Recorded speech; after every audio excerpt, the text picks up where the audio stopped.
Senhor Deus, nós agradecemos ao Senhor por esta tarde. Batiza-nos com o teu Santo Espírito e conduza-nos segundo a tua vontade no teu caminho.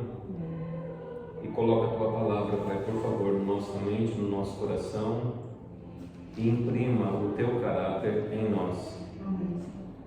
Dá-nos a oportunidade de compartilhar a tua verdade com as pessoas também, Senhor. É o que lhe rogamos em nome do nosso Senhor e Salvador Jesus Cristo. Amém.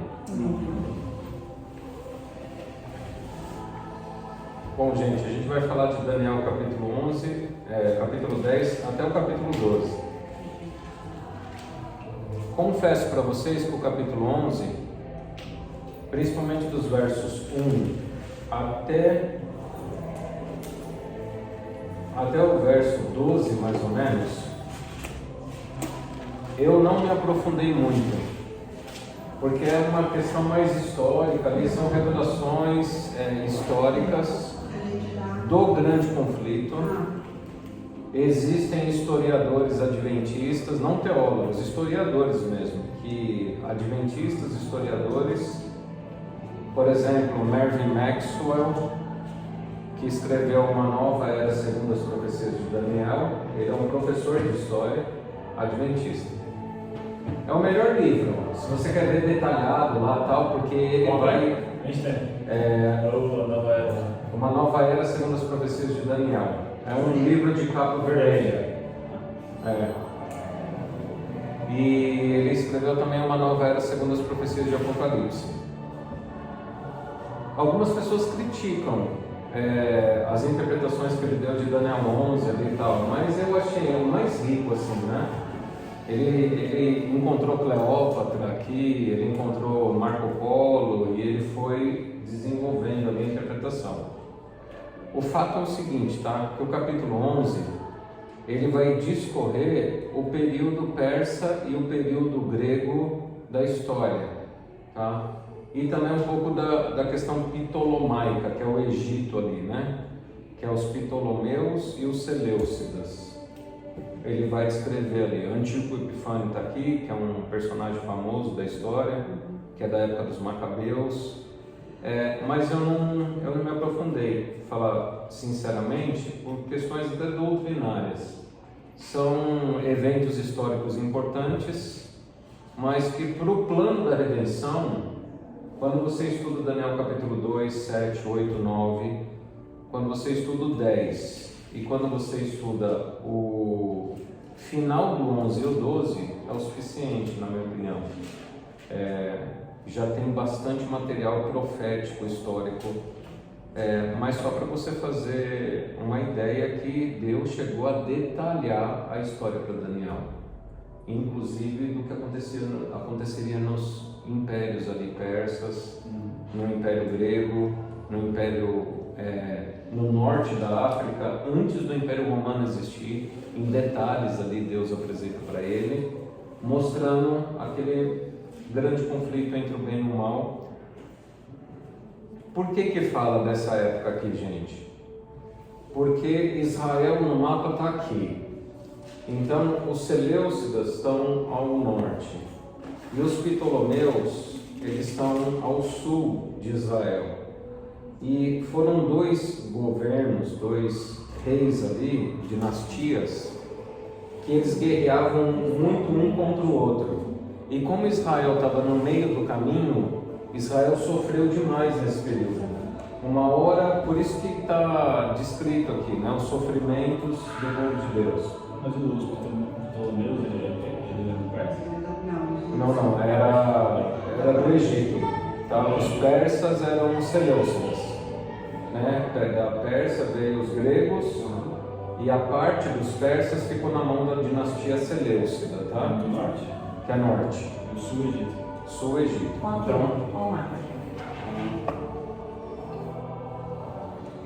Então, quando a dinastia Ptolomaica fazia guerra contra os Seleucidas, o que acontecia? Israel, ele ficava igual um João Bobo lá. Uma hora fazia acordo político com os Seleucidas. Aí vinha Ptolomeu da dinastia Ptolomaica, e dava paulada neles. Aí eles faziam um acordo com Ptolomeus. Aí vinham os Seleucidas e dava paulada neles. E é tudo naquele período que você vai encontrar nos profetas menores, né? Ageu, Amós, ali, naquele período que a gente chama de intertestamentário, que é o período final ali de Daniel até o nascimento de Jesus. Quando Jesus nasce, já está sob o domínio do Império Romano. Esses Seleucidas e os Ptolomeus já não existem mais. Existe, mas não mandam mais na região ali, né? Eles existem, mas não mandam mais na região, tá? Se você quiser se aprofundar historicamente, é você ler o livro do Flávio Josefo, Guerras Judaicas. É um livro grande, tem 1000 páginas, mas para você ter uma noção desse período aqui, tá? Que Flávio Josefo descreve esse período. Ele conta a história bem desse período e até na destruição do templo. Ele vai até depois da morte de Jesus, tá? Que esse é o capítulo 11. Mas a gente vai focar aqui no capítulo 10, então. No 10? Vamos começar no 10. Eu vou ler alguns versos do 11, principalmente do verso 21 até o final do 12, a gente encerra o livro. Então, no terceiro ano de Ciro, rei da Pérsia, foi revelada uma palavra a Daniel, cujo nome é Beltesazar. A palavra era verdadeira e envolvia grande conflito. Ele entendeu a palavra e teve inteligência da visão. Então, por que Deus revelou isso para Daniel? Para ele entender a palavra e ter inteligência da visão. Por quê? Porque lá no capítulo 8 e 9 ele estava com esse problema, né? No verso 27 ele diz assim, no capítulo 8: Eu, Daniel, enfraqueci, estive enfermo alguns dias, então me levantei e tratei dos negócios do rei. Espantava-me com a visão e não havia quem a entendesse. Que visão? Das 2.300 tardes e manhãs. Porque na cabeça de Daniel, o Messias viria rápido. E quando o Messias viesse, ia terminar o cativeiro babilônico, o povo de Israel ia voltar para Jerusalém, iria ser reconstruído o templo e estaria tudo certo. A libertação do povo. E aí Deus mostra para ele: olha, não é tão rápido quanto você pensa, não. Isso aí, o grande conflito vai muitos e muitos séculos. E ele fica doente. Ele faz a oração no capítulo 19. Deus revela para ele através das 70 semanas que a gente já estudou. E agora ele vai detalhar um pouco mais para colocar na cabeça de Daniel que o grande conflito não é tão rápido assim como as pessoas pensavam, como ele pensava. Envolve grande conflito. E ele entendeu a palavra e teve inteligência da visão. Naqueles dias eu, Daniel, planteei durante 3 semanas.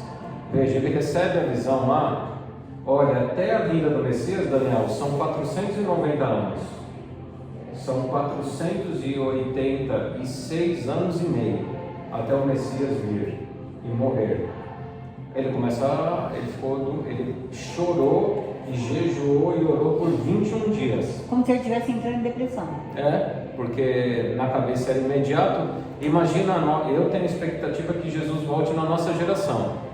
Daí você tá velhinho. Imagina eu lá em casa, velho, já 93 anos.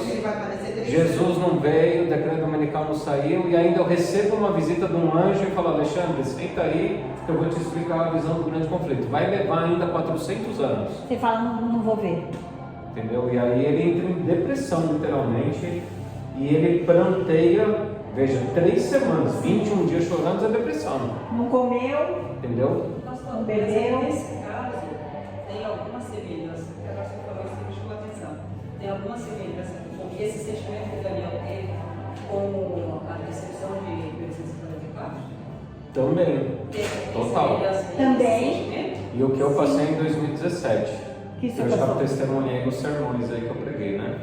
Porque eu, como estudante da Bíblia, profecia e tal, eu coloquei na minha cabeça que o decreto dominical ia sair em 2017. Eu não pregava, não ensinava para isso, era em casa, não. Eu tinha convicção, não é nada de sentimento não. Ah, Mas saiu em 2017, decreto dominical. E aí não saiu, o senhor já era casado? já era pastor. E já falava para sua esposa, para seus filhos Não se falava pra separarem? ninguém, não falava pra ninguém. Então, isso, quando Deus fala que Ele não mata vida, Sim. veio desse tipo de Pra gente não adoecer. sentimento. Não Amém. é isso. Pra não Então o que adoecer. aconteceu comigo? Em 2017 eu tive uma experiência extremamente traumática. Porque eu vim do ateísmo e quando terminou o ano de 2017 o decreto dominical não saiu, eu virei e falei assim, ó, isso é tudo mentira. Pra você mesmo. A Bíblia é mentira, Ellen White é mentira, a Igreja Adventista é mentira, só pra mim. Tá. E eu era pastor no distrito da Casa Verde, imagina eu pregando e Isso que eu ia falar. não Como que o senhor tinha acreditando. esse equilíbrio? Não acreditando. Pregava, ensinava as pessoas e tal, mas voltava para minha casa, fazia culto de pôr do sol com meus filhos, culto no lar. E na minha cabeça isso não vale nada. Que loucura. E aí Deus me resgatou. Engraçado, né? Deus me trouxe para um distrito que está colado o verso na porta do púlpito ali. Jeremias 29:11. Eu é que sei que pensamentos têm a vosso respeito, pensamentos de paz, não de mal, para dar fim. Aqui está esse verso ali naquela porta que você entra pro púlpito aqui. Quando eu li o verso, comecei até a rir. Falei, o Senhor me trouxe para cá, né, para lembrar daquilo lá, né? Tem um grupo aqui no Tucuruvi. Tem o quê? O Ale até entrou lá no...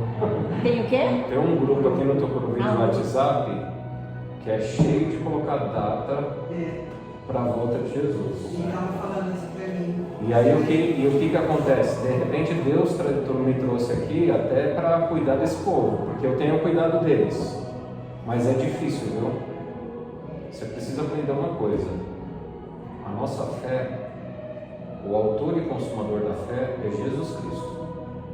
Ele é o verbo que se fez carne e habitou entre nós. A fé vem pelo ouvir e ouvir a palavra de Deus.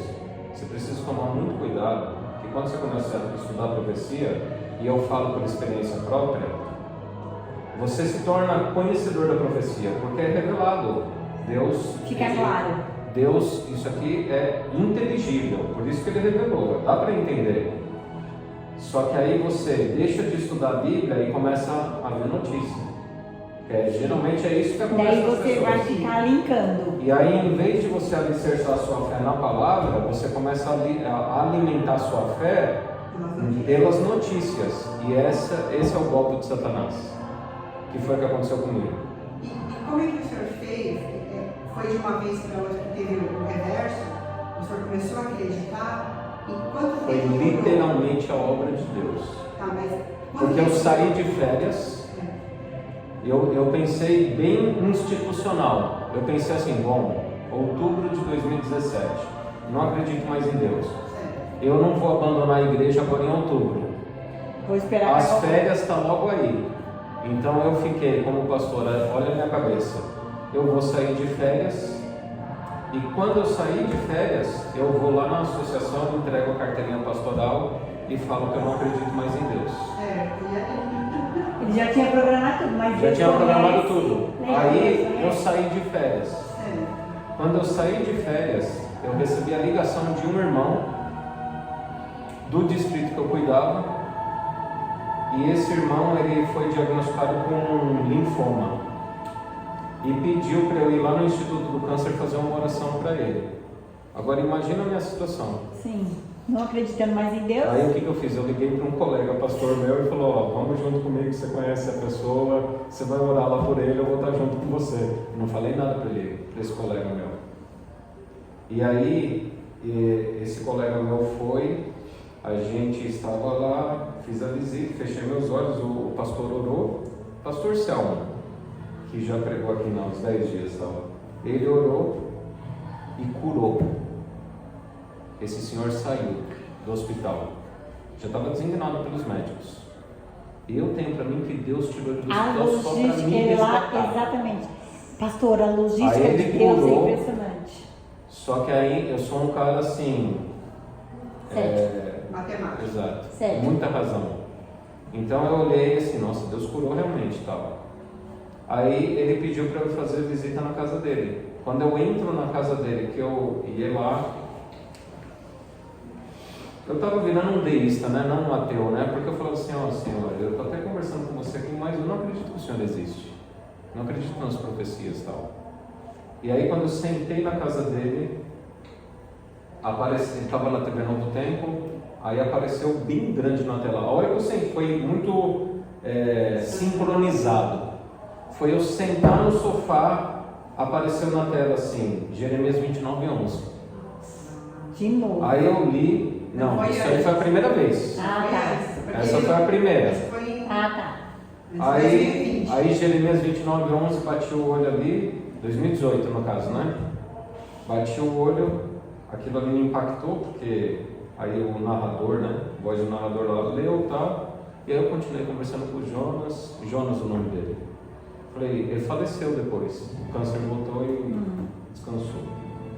Aí eu virei e falei assim, ó Jonas, que bênção, está em casa e tal, né? Aí, beleza.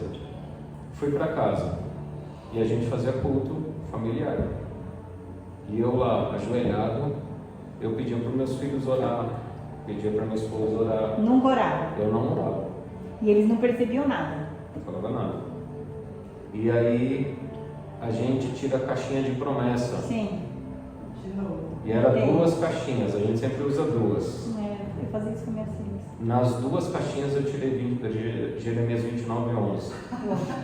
Você falou, epa, não Aí é minha filha até coincidência. comentou, falou, nossa pai, o mesmo verso, tal, não sei o que, beleza. Aí uma pessoa da igreja, irmão de igreja, ele não era acostumado a mandar mensagem no WhatsApp para mim. Ele mandou no WhatsApp um áudio que era uma pessoa, ela não dava nem bom dia, nem boa tarde, não dava boa noite, não tinha musiquinha tocando nada. Era um áudio da pessoa lendo 29. Jeremias 29:11. Meu Deus, pastor. E aí na quinta-feira a minha sogra me manda uma mensagem que ela não era acostumada. A gente não conversava no WhatsApp, era quando eu queria me ligar, quando ela queria conversar comigo, ela me ligava. E aí ela me manda uma mensagem no WhatsApp, achei até estranho. Aí eu abri o WhatsApp, a hora que eu coloquei o play, era o mesmo áudio que uma pessoa aqui de São Paulo tinha me mandado. A minha sogra também encaminhou esse mesmo áudio, que era a mesma voz, a mesma situação, e a pessoa lendo Jeremias 29:11. Ali eu já estava amolecido, né? Porque isso aí foi tipo sábado, terça, no culto, aí quarta, quinta, aí chegou o culto do pôr do sol, caixinha de promessa. Quais os 2 versos que eu tiro? De novo? Jeremias 29:11. Ali, Concretizou. Mais do que. e aí o Esfregou na cara. o Espírito junto com o resgate da minha fé, por todas essas incidências, em uma única semana, o Espírito me deu um puxão de orelha, porque ele me mostrou, ele fez eu enxergar que eu era um idólatra de notícia. Era um tipo de idolatria. Eu estava idolatrando a profecia, mas não adorando o Senhor da profecia. O alimento da minha fé era Noticiário. esse noticiário, essa ansiedade para a volta de Jesus. E aí eu deixo o meu testemunho aqui, né, porque a gente vai entrar no livro de Apocalipse, para vocês tomarem muito cuidado, porque a profecia, qualquer livro da Bíblia, não é só a profecia não, qualquer livro pode se tornar objeto de idolatria seu. Até a palavra pode se transformar em objeto de idolatria seu, e isso faz mal. Nós somos chamados para adorar o Senhor. A gente não é chamado para idolatrar a Bíblia. Parece estranho isso, né? Mas é bem por aí. Mas idolatrar a Bíblia, então seria eu fixar uma ideia que eu tenho, querer fazer aquilo ali. Você já viu pessoas que pegam um verso bíblico e ele defende aquele assunto, prega sobre aquele assunto, fala daquele assunto, só fala daquilo ali. Para ele a Bíblia se resumiu naquele verso. Ele não fala de mais nenhuma outra coisa. Isso é uma idolatria que ele está cometendo através da Bíblia, e ele não percebe. E eu passei a alimentar minha fé através de notícias. E é muito comum pessoas que estudam profecia entrar por esse caminho. É muito comum, muito mais do que a gente imagina. E aí você vai criando uma coisa que eu descobri até essa semana, conversando com um psicólogo. Conversando com uma psicóloga, ela me falou uns meses atrás, mas eu nunca pesquisei. Ontem que eu fui pesquisar com minha esposa sobre catastramorfismo ou mentalidade catastrófica. Você já ouviu falar nisso? A mentalidade catastrófica, Só fala de ela é uma distopia mental que vive de catástrofe, se alimenta de catástrofe. E aí eu pensei comigo assim, nossa, eu tive esse negócio aí, Jesus me curou disso aí. Porque toda notícia que eu lia, eu pensava assim, nossa, agora que sai da dominical, é agora que vai começar a perseguição, é agora. E talvez você já conheceu o Adventista dessa maneira, e até conhece de repente. Cada notícia que sai, Papa morreu, outro veio, o presidente novo, ele está doente. O cara começa. É agora que vai acontecer, tudo vai acontecer. E aí você desenvolve essa mentalidade catastrófica. Isso é uma doença mental. Eu estava assistindo ontem um vídeo sobre isso, finalzinho da tarde ali. A psicóloga falando que quanto mais você desenvolve esse modo de pensar, mais ansioso você fica e você vai ficando doente. E isso vai para várias áreas. Você vai desejando mais. Por exemplo, uma pessoa te liga e fala assim, Thaís, preciso conversar com você, é um negócio muito sério, amanhã a gente se fala. Pronto.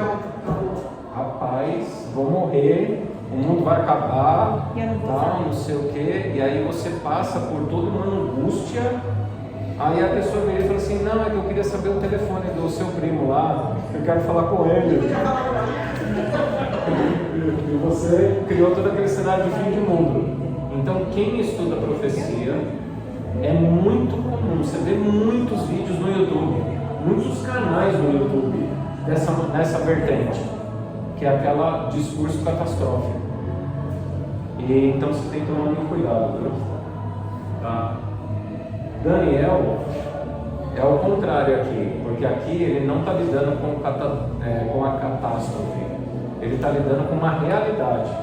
Ele criou uma expectativa da iminência da volta do Messias, da libertação, porque ele tinha estudado em Jeremias. Jeremias falava lá, justamente perto do 29:11, lá, 29:10.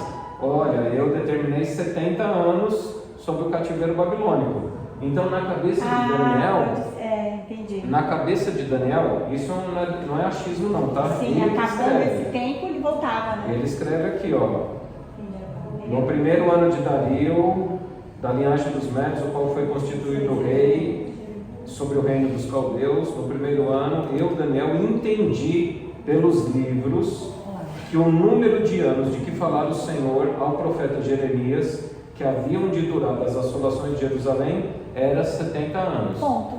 Ele começou com 17, agora ele está com quase 90, ele já está no tempo. Verdade. Já está no tempo. Então ele tinha convicção que o cativeiro ia acabar, que o templo ia ser reconstruído, que o Messias ia vir e que a nação de Israel seria livre, ia dominar o mundo todo, tal. E aí o anjo vem para ele e fala assim, eu tenho uma notícia para te dar. Pois é. 2.300 anos. Não é agora. Mas esses 70 anos é da reconstrução de Jerusalém, dos muros de Jerusalém.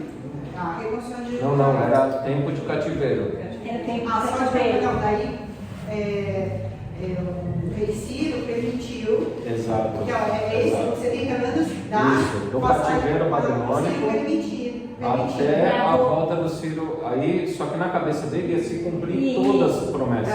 Nós entendemos hoje, mas ele na época entendia que era os 70 anos e estava se cumprindo. E aí o capítulo 10, 11 e 12 vai tratar desse assunto para ele. Fala, Daniel, eu vim aqui para te mostrar o grande conflito. Então Daniel teve que lidar com uma ansiedade. Exatamente. E por conta da ansiedade dele, Deus teve que mostrar o grande conflito. Esses 490 anos. Exatamente. Ele ia Porque se ele tinha 17 quando foi capturado e já tinha passado os 70 anos, ele tinha 87. Ele estava entre 87, só que aqui está no capítulo 10, está no 3º ano de Ciro. Então ele estava com 90 para 91. Entendeu? E nada tinha acontecido. E aí, entendi, mas entendeu? que Deus teve que revelar abrir mais a profecia para que ele pudesse se acalmar, né? Não, se acalmar é assim, morrer. Porque ele estava perto para morrer, né? Agora eu acho muito bonito também, porque Deus, Morrer sem. né, tem um lado existencial da mensagem, né? O lado existencial da mensagem é que Deus enxerga o coração e ele via um homem que tinha uma paixão, Pelo que fazia. uma paixão e uma certeza que Jesus ia voltar no tempo dele. E Deus olhando para ele falou assim, ó, vem aqui Daniel, que eu vou falar com você, eu vou te revelar o que eu não revelei para ninguém até agora. E aí Daniel foi uma pessoa, né, que ele é chamado na Bíblia aqui porque você é muito amado. Daniel, eu coloquei o nome no meu filho de Daniel, não porque eu gostava da profecia, mas porque eu achei muito bonito isso aqui. Você é um homem muito amado de Deus. Então eu vou mostrar para você. Sabe uma outra pessoa que viu isso? Abraão. Você lembra que Deus vira e fala assim, como é que eu vou ocultar do meu amigo Abraão as coisas que eu hei de fazer? E aí, através da destruição de Sodoma e Gomorra, ele também revelou para Abraão, em visão, toda a história do cativeiro egípcio. E o outro foi Moisés, quando ele sobe no Monte Pisga, e aí ele olha para Canaã, ele achando que ia ser fácil, e aí Deus fala, Moisés, você vai dormir agora, mas eu vou te mostrar por que você vai dormir. Olha a história, olha o que vai acontecer com eles. Então foram momentos pontuais na história, onde Deus desvela toda a história para os seus servos, e Daniel foi um deles. O outro é João, depois, né? Os profetas menores tiveram visão do fim, do juízo, eles viram o fim lá do mundo e tal, mas toda a história foi Abraão, Moisés, Daniel e João. Esses viram, e Jesus, né? Jesus também sabia. Vou perguntar mais nada.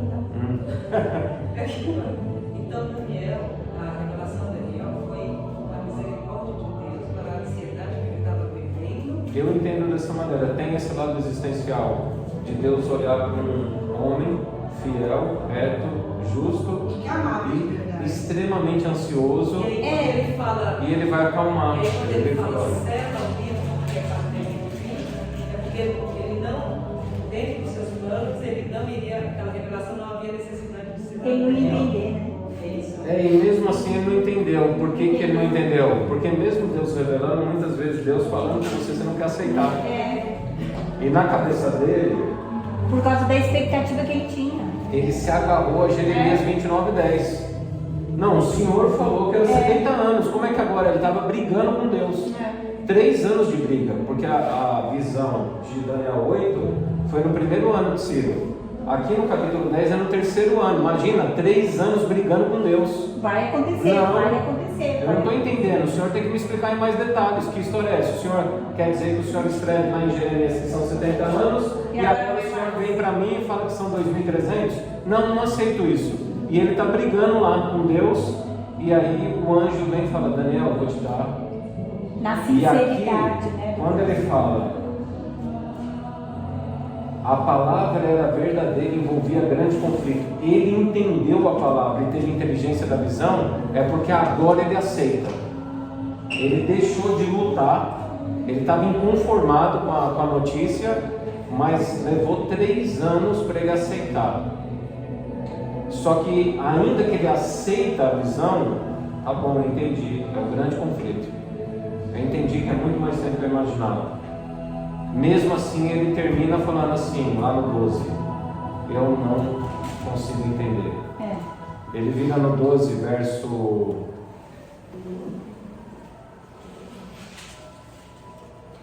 muita coisa, gente. Ele ainda tinha uma mente humana. Muita coisa para ele.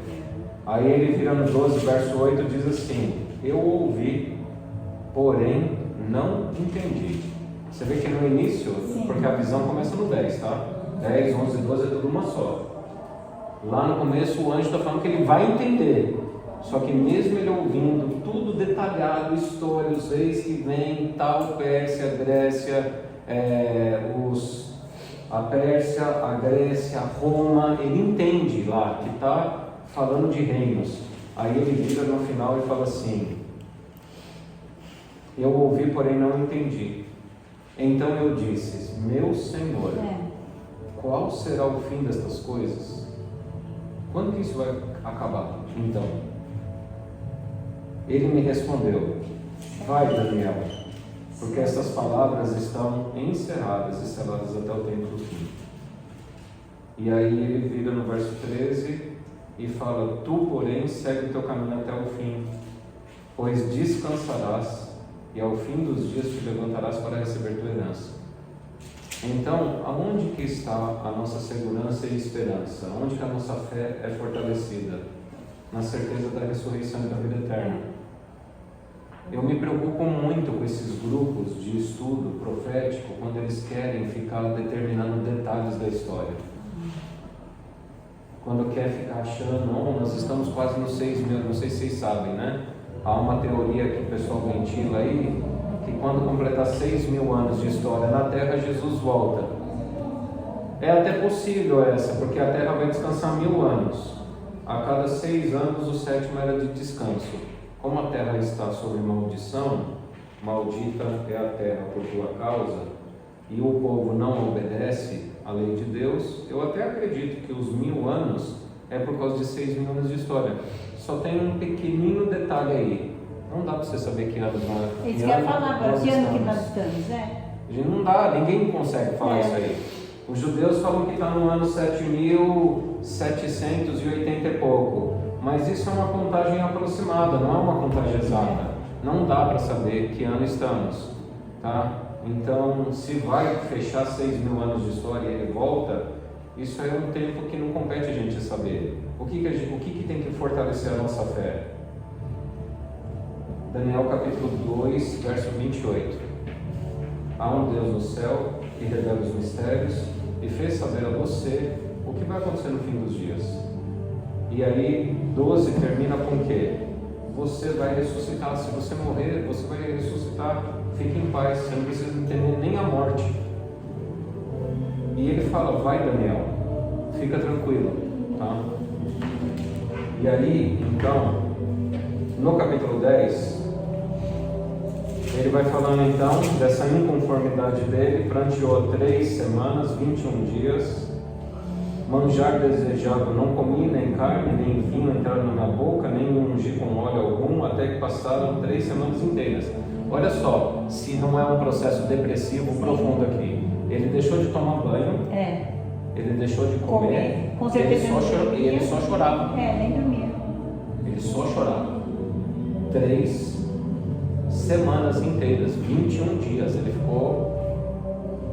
Ele fala de pranteei 3 semanas. No dia 24 do primeiro mês, estando eu a bordo, e olha só que coisa interessante aqui, né, que passa desapercebido. No dia 24 do primeiro mês, ele se rebelou até aqui, viu? Ele não comemorou nem a Páscoa, porque passou do 14º dia do primeiro mês. Ele estava tão desanimado e depressivo espiritualmente que nem a Páscoa ele celebrou. Ainda que não celebrava porque estava em cativeiro, né? Mas ele tinha os momentos da oração dele, da lembrança e tal. E ele ultrapassou. Você entende a depressão também, né? O que a Páscoa lembra? Que a celebração da Páscoa foi implantada quando? No Êxodo. Na saída da cativeiro do Egito.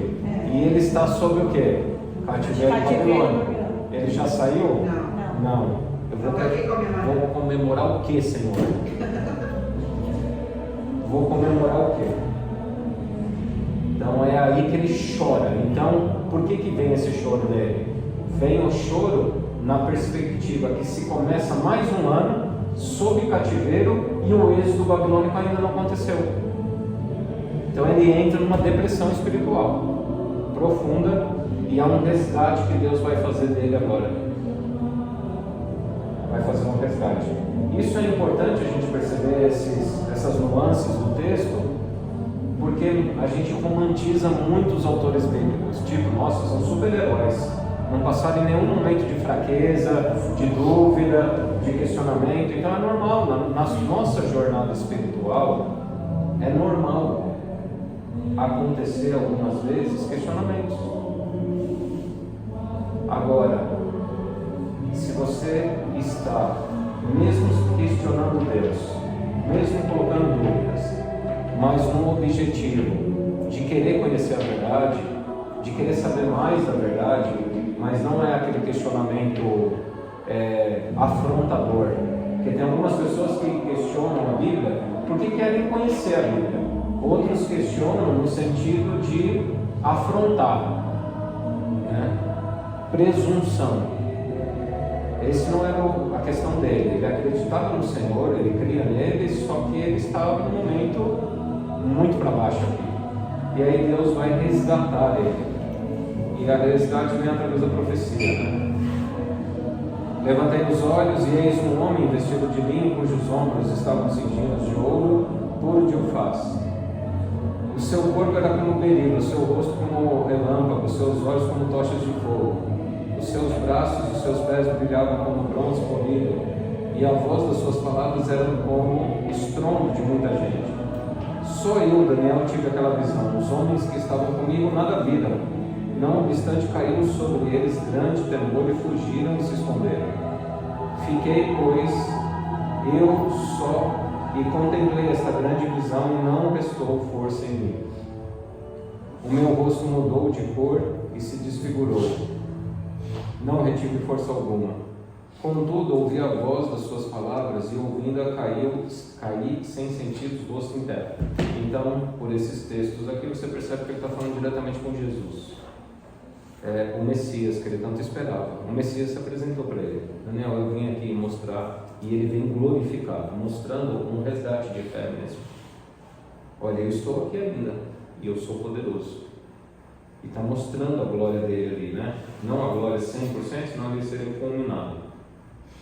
Eis que certa mão me tocou, sacudiu e me pôs sobre os joelhos e as palmas das minhas mãos. Ele me disse: Daniel, homem muito amado, está atento às palavras que te vou dizer. Levanta-te sobre os pés, porque eis que te sou enviado. Ao falar ele comigo, esta palavra me pôs em pé tremendo, então me disse: não temas, Daniel. Aqui não é Jesus, né? Não, ele vê Jesus, mas quem está falando com ele é Gabriel, tá?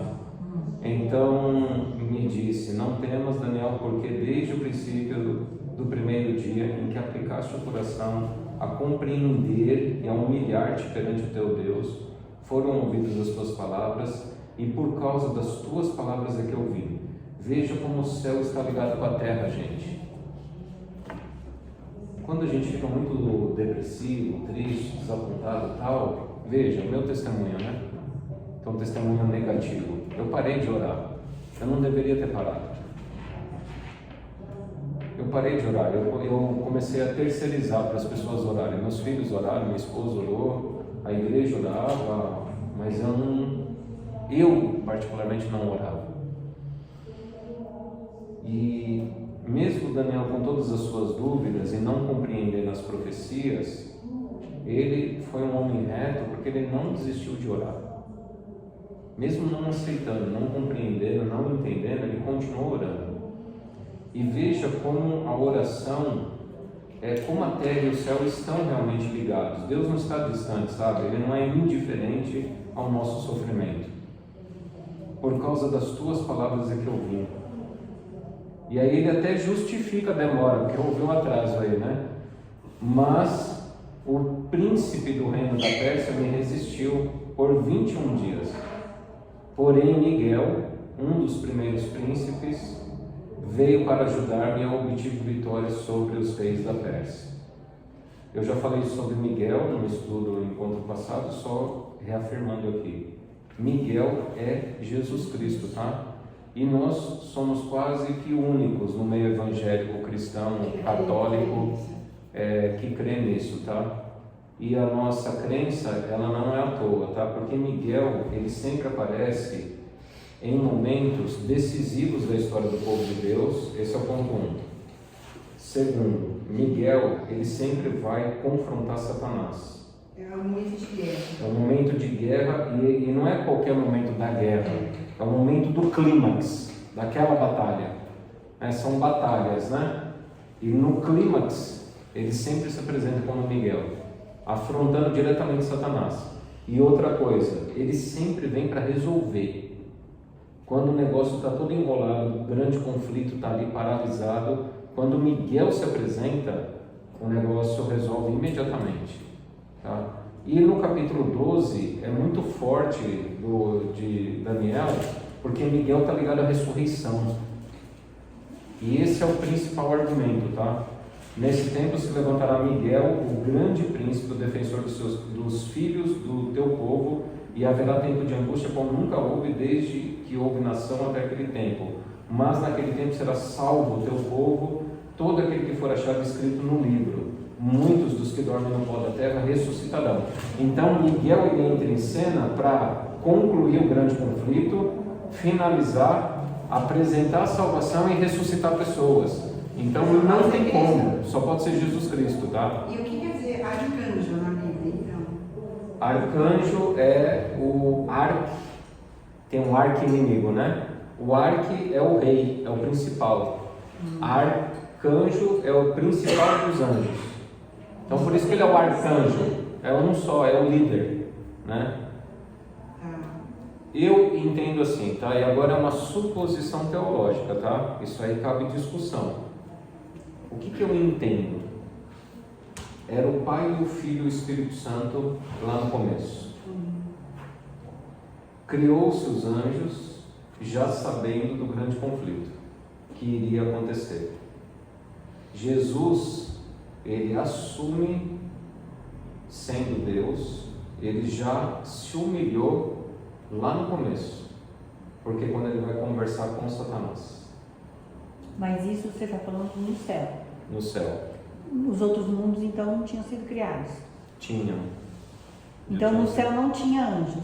Só Não, tinha anjos. O que eu estou falando é o seguinte, que quando começa a rebelião, Jesus não vai dar uma carteirada em Satanás falando, eu sou Deus, cala a boca. Sim. Ele vem como anjo. Ele vem em forma de anjo. Para conversar com Satanás. De igual para igual. Olha, não faça isso, tal. Entendeu? Quando ele vem como um homem, ele já vem também em uma maneira de relacionamento com o homem. Tanto é que os outros evangélicos nos acusam, eu sou consciente das acusações dele, porque eu assisto o vídeo e já conversei com o povo aí, né?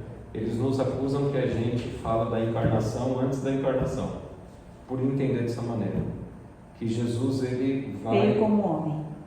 Não é que ele veio como um homem, não mas assim. Ele vem já numa ideia de anjo. Eu sou o arcanjo. Lendo o livro História da Redenção, o que eu já projeto? Ele tomou o lugar de Satanás 2 vezes. Como anjo e como rei. Não, como rei, né? Porque Deus mostrou para todos os anjos lá no céu o filho amado. Assim, este é o meu filho, esse é como Deus. Exato. Eu já projetei isso aqui. E hoje ele é como Adão, mas Deus vira e fala, ele é Deus. E os anjos, para pensar, os anjos entenderam o conflito e hoje os anjos adoram um Deus que se fez homem. Entendeu? Que é Jesus. Então houve no conflito uma necessidade dele. Na humilhação dele é um processo. Ele vai e vai dialogar com Satanás. Quanto tempo? A gente não sabe. Lá no Raul Seixas ele fala que ele nasceu há 10 mil anos atrás. Será que é verdade? Ele é mentiroso, né? Mas ele fala que nasceu 10 mil anos atrás. A música. Então, foi 4 mil anos de conflito lá no céu? Não sei, porque ele tem 6 mil anos de história na Terra. Então, teve 4 lá no céu? Eu só estou citando uma música que eu acredito que foi feita por ele, por Satanás, mas ele é mentiroso, né? E outra que isso também não nos interessa, esses detalhes. Pastor, eu peguei aqui grandes teólogos que também acreditam que Miguel é Cristo. João Calvino, Uhum. ele fala que tem essa possibilidade. Charles Spurgeon. Uhum. John Wesley e Jonathan Edwards. Eles acreditam, e outros também. Eles acreditam. Jonathan Edwards, século XVIII, 1700 e pouco, e os outros são do século XIX. João Calvino, século XVIII. Calvino é o mais antigo aí do Edwards, né? Eles acreditam também que Miguel é Jesus. Então, O Espírito de Profecia, o Patriarcas, fala que Jesus ele foi, pela rebelião de Satanás, houve a necessidade de Deus revelar a divindade de Cristo. Então, ali no céu, ele estava também como anjo. O que eu entendo dessas frases é que eu vejo um Deus que é o Criador, que ele está fora do tempo. Deus ele está fora do tempo, né? Ele cria o tempo. Se eu crio o tempo, eu estou fora do tempo. Ele cria o espaço. Então, para ele não existe alto, baixo, direita e esquerda. Mas ele cria essas dimensões. E para ele se relacionar com essas criaturas, ele se autolimita. Isso que eu ia falar agora. Isso é eu muito entendi bonito. Isso, ele usa uma máscara para Ele não vem. Cuidado com a heresia da monarquia modalística, É. tá? Que é esse lance das máscaras, tá? Não, é modalismo. modalismo. Não, mas é que eu não quero falar isso. Cuidado, existe uma heresia, isso é uma heresia de Marcião, falando da monarquia modalista, que é um só Deus, mas ele usa máscaras, ele se modela para se relacionar com anjos, com o ser humano e tal. Toma cuidado com isso aí, né? Parece até os gregos. É como se ele não. Ele é Deus. É que é né? incompreensível. Não adianta né, a gente forma- querer esmiuçar isso aí. Isso aí é mentalidade greca-romana. É, A mentalidade bíblica é o seguinte: Deus é Deus e o que ele quiser fazer, ele faz. é. O que ele quiser fazer, ele faz. É que ele Entendeu? procura uma forma Mas de são três aparecer. pessoas. O único Deus. O único Deus. O único Deus, mas são três pessoas. Sim. Então, Pai, Filho e Espírito Santo. Pensa na sarça ardente lá de Moisés. Moisés está conversando com Deus. Tem a sarça, tem o fogo, tem a voz. É o único Deus. São 3 elementos: fogo, o arbusto e a voz. Moisés, tira a sandália dos teus pés que você está pisando no local santo. Mas Cristo, pastor, Cristo, ele é apresentado na Bíblia de várias formas, né? Porque assim, ele é apresentado como príncipe da paz, ele é apresentado como a água, em todos os aspectos, em cada situação Cristo está ali presente, apresentado de pão da vida.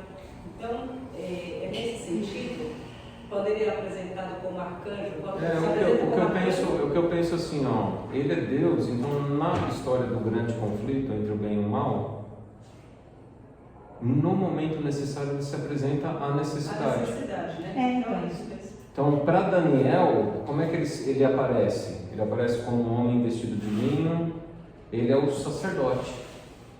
É o sacerdote que está estabelecendo o Yom Kippur, a expiação. E para a gente ele se apresentou como homem. Ele é como homem. Então, Entendeu? é isso que eu ia falar. Ele se apresenta na necessidade da pessoa que ele vai, né? Da compreensão, na verdade. E a visão que você tem de Jesus também é muito baseada muito nas suas necessidades. Sim.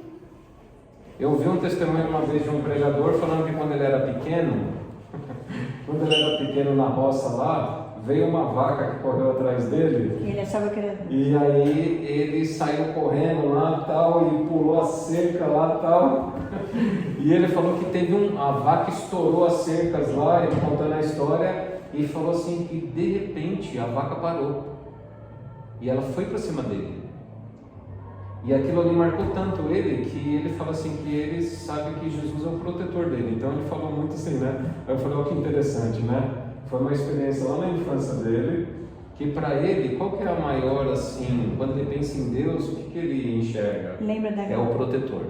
Deus é aquele que protege e livra do E já perigo. está na Índia, né, professor? Então a gente tem que, veja, Deus é protetor? Ele é, mas também Ele é Senhor dos exércitos. Ele também é o príncipe da paz. É justiça, é amor. Então Ele se apresenta, Ele é tudo o que a gente precisa, né? Tem aquela música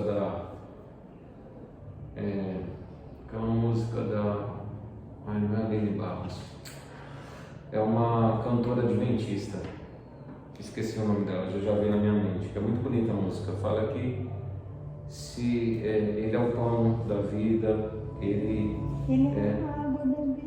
Ele é tudo, Cristo é tudo. Todas as nossas necessidades é Ele, a resposta. Acho que é aquela. Pão que me alimenta. Eu não lembro direito, vai vir na minha cabeça aí. Tá? Então, ele vai se apresentar, a gente fez essa digressão por causa de Miguel aí, né? Que Cristo é o Miguel, tá? E aí ele, no verso 14, ele diz assim, verso 13: mas o príncipe do reino da Pérsia me resistiu por 21 dias, porém Miguel, um dos primeiros príncipes, veio para ajudar-me e eu obtive vitória sobre o rei da Pérsia. Agora vim para fazer-te entender o que há de suceder ao teu povo nos últimos dias. Esse é um verso que você tem que grifar ele aí, viu? Daniel 10:14. Por quê? Porque o relato histórico, ele não vai ser um relato histórico perfeito. Ele não vai falar todos os detalhes de todos os reis persas, de todos os reis gregos, de todos os reis romanos, os reis ptolomaicos. Não. São quando houve uma intervenção, uma interação com o povo de Deus. Então, a parte histórica que é revelada na Bíblia é quando o povo de Deus está envolvido nela. Se não está envolvido, não vai estar revelado. Tá?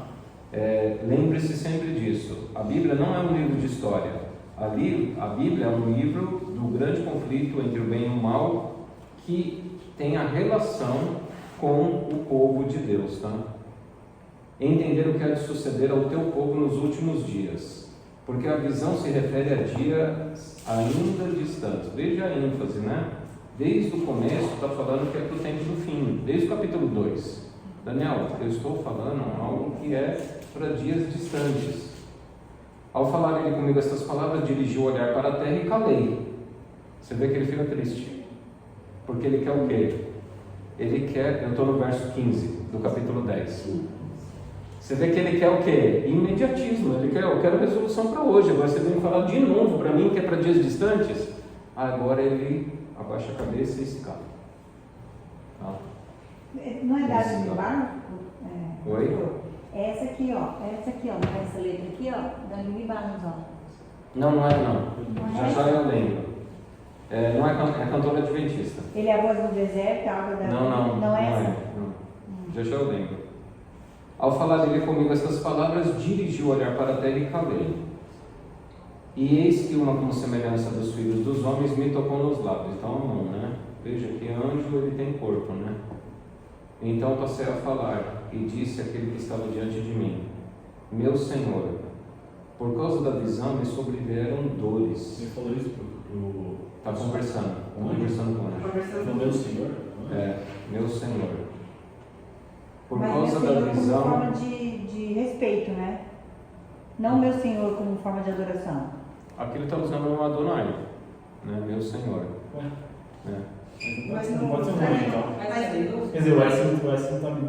Ele não estava ali naquele momento, não estava. Não é uma questão Mas de Jesus não adoração. estava lá junto, porque o anjo de Gabriel... Não, mas não é uma questão, ele não está adorando, ele está conversando, né? Ele fala: meu Senhor, por causa da visão me sobrevieram dores e não me ficou força alguma. Como, pois, pode o servo do meu Senhor falar com o meu Senhor? porque quanto a mim não me resta já força alguma, nem fôlego ficou em mim. Então me tornou a tocar aquele semelhante a um homem e me fortaleceu e disse: não temas, homem muito amado. Segunda vez, né? Paz seja contigo, sê forte, sê forte. Ao falar ele comigo, fiquei fortalecido e disse: fala, meu Senhor, pois me fortaleceste. E ele disse: sabes por que eu vim a ti? Eu tornarei a pelejar contra o príncipe dos persas, e saindo eu, eis que virá o príncipe da Grécia. Mas eu te declararei o que está expresso na Escritura da verdade. E ninguém há que esteja ao meu lado contra aqueles, a não ser Miguel, vosso príncipe. Eu acho muito interessante isso aqui, eu até grifei e eu coloquei um questionamento aqui, porque eu não achei, tá? Por enquanto não achei explicação para o verso 21. Mas eu te declararei o que está expresso na Escritura da verdade. Eu acho muito legal isso aqui, viu? Parece que lá no céu tem livros proféticos também que os anjos estudam. São revelações que os anjos têm acesso, tá? Lá no Apocalipse vai aparecer Jesus segurando um livro com 7 selos. E conforme ele vai abrindo os 7 selos, um livro escrito por dentro e por fora, conforme ele vai abrindo, vai desencadeando a história dessa terra. Então, o que são? São profecias que os anjos têm também. Deus vai explicando para os anjos lá. Assim eu entendo aqui, tá? Essa escritura, expresso na Escritura da verdade, assim como Daniel está recebendo a revelação do conflito e ele transcreve, lá no céu os anjos também, Deus revela algumas coisas para eles lá. Como é que é o fim, como é que vai acontecer, porque se revela para nós, os anjos também já sabem de um paralelo. Então, a Escritura da verdade ali, tá? Mas eu, no primeiro ano de Dario, o Medo, me levantei para o fortalecer e animar. Agora eu te declararei a verdade. Eis que ainda 3 reis se levantarão da Pérsia, e o quarto será acumulado de grandes riquezas, mais do que todos, e tornado forte por suas riquezas, empregará tudo contra o reino da Grécia. Na minha Bíblia antiga, eu tinha até anotações aqui. Essa Bíblia minha não tem anotações históricas, tá? Mas aqui, gente, pode ser Cambises, que é do ano 530, 522 a.C. Depois o Pseudo Esmerdes, 522, 521 a.C. E Dario I Estapes, também chamado o Dario o Grande, de 521 a 486 a.C. O quarto, Xerxes, 486 a 465 a.C., conhecidos em algumas traduções do livro de Esther pelo nome de Assuero, tá? Porque depois de Assuero ali vem Alexandre o Grande e destrói tudo, né? Então, já resume aqui os reis da Pérsia. Aí vem o rei da Grécia, o Alexandre o Grande. Depois se levantará um rei poderoso que reinará com grande domínio e fará o que lhe aprouver. Mas no auge do seu reino será quebrado e repartido para os 4 ventos do céu. Alexandre o Grande ele morre sem deixar descendentes. E aí, Cassandro, Seleuco, Lisímaco e Ptolomeu, os 4 generais dele, dividem o reino dele, o império. Mas não para a sua posteridade, nem tampouco segundo o poder com que reinou, porque o seu reino será arrancado e passará a outros fora de seus descendentes. E é isso aí, Cassandro, Seleuco, Lisímaco e Ptolomeu. Cassandro, ele some lá para o oeste, aqui para a Europa. Ptolomeu fica no norte da África. Seleuco fica no Irã, e Irã, Iraque, onde tem Babilônia. E o Seleuco mata o Lisímaco em guerra, que ficou com a parte norte. E aí o Seleuco ele domina, na verdade, como se fosse a lua crescente, desde o Irã, Kuwait, Iraque, e faz uma lua crescente por cima de Israel ali, tá? Toda a parte leste e norte fica com Seleucos. E aí vem o rei do sul, que é os Ptolomeus, e o rei do norte, que são os Seleucidas, tá? Mas ele tem alguma metáfora aí do decorrer do texto que vai significar outros reinos?